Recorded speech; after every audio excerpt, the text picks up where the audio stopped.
नमस्कार, मैं रहबर सी बारी।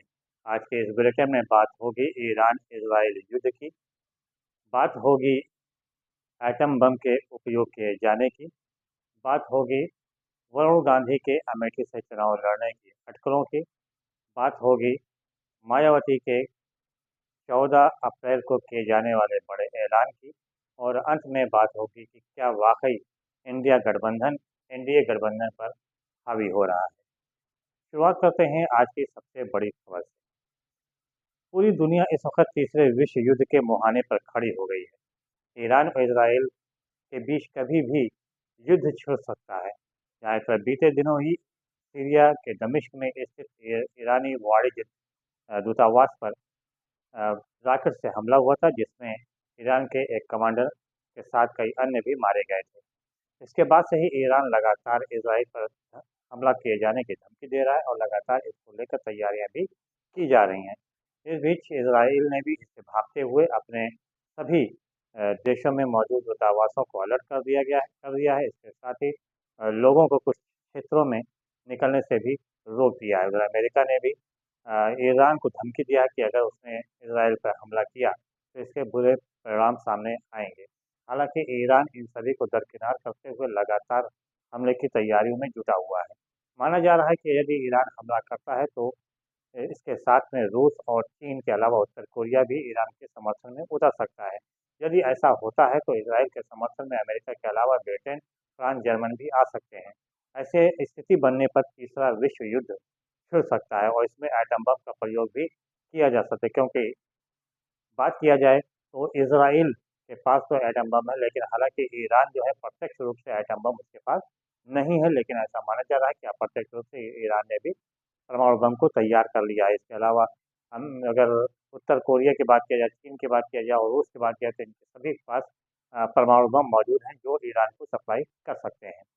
ऐसे में ईरान अगर देखा जाए तो हर प्रकार से इसराइल के ऊपर मजबूत होता हुआ नजर आ रहा है। क्यों?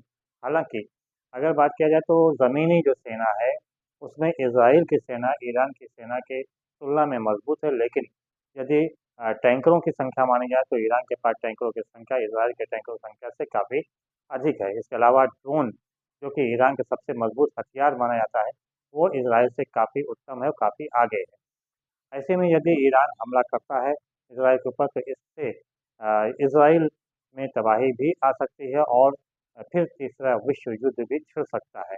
इसको देखते हुए भारत ने भी अलर्ट जारी कर दिया है और ईरान और इसराइल में मौजूद अपने नागरिकों से अपील किया है कि वे ज़्यादा मूव ना करें और दूतावास के संपर्क में रहें।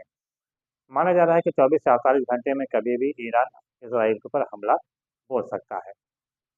वहीं दूसरी तरफ बात की जाए भारत में, यहाँ पे इस वक्त चुनावी सरगर्मी काफ़ी तेज़ है। तो दुनिया में जहाँ पे तीसरे विश्व युद्ध की सरगर्मी दिखाई पड़े तो वहीं भारत में चुनावी सरगर्मी तेज़ हो गई है। इंडिया गठबंधन, दावा किया जा रहा है कि इंडिया गठबंधन एनडीए गठबंधन के ऊपर हावी होता हुआ नजर आता है, भारी होता हुआ नजर आ रहा है।